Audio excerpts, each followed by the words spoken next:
Hey guys, I'm V, back with another video after almost 2 weeks away. A lot of stuff has happened, so let's just get back into this. So, on October the 2nd, Janet Jackson came out with her Unbreakable album, which I have a few different copies I purchased. The album itself is amazing. Unbreakable is one of her best albums since All For You. Actually, I say since Velvet Rope, but some people have been saying since All For You.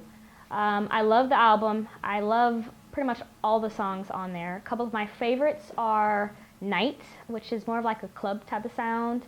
It's talking about just having love and loving people and just letting love guide you.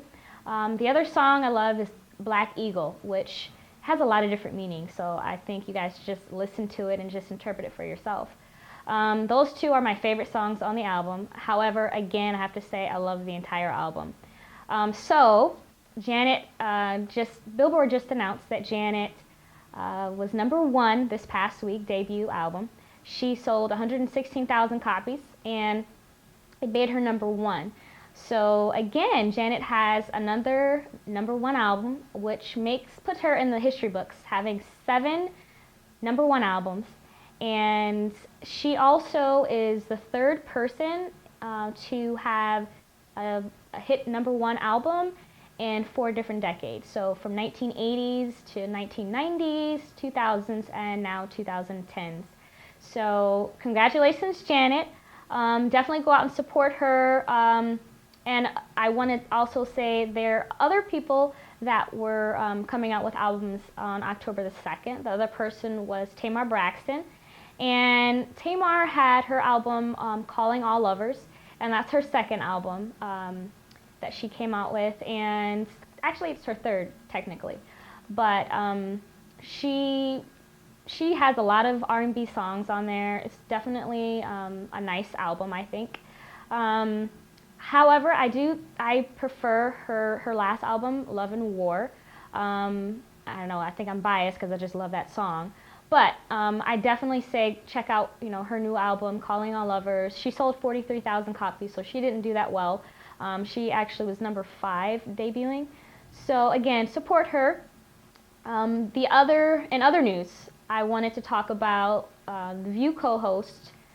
Her name is none other than Raven-Symone, and she has been making a lot of headlines ever since she started her job there at The View. And just this past weekend, I think on Friday, it was a topic talking about jobs and talking about names and how they affect you getting a position. And she made a statement saying something to the fact that if a person's name was Guatemala or something like that she would not hire that person. And it just caused a big uproar on Twitter, social media, and pretty much everywhere. Saying how could she say something like that as a black person, and they think it's racial, so I think my opinion on it is I think she was trying to say if a person is named a name like that or any other name that is hard to pronounce, I think that maybe it would be harder for them to get a job. And I think in corporate America, it does have some truth to it, I feel. I think if your name was, in her case, like she stated, Guatemala, that person may not have been hired for the position, as opposed to a John or Sam or somebody like that. So I think she has some truth to what she was saying. However, I don't think that a person's name should be the deciding factor whether or not they get the position.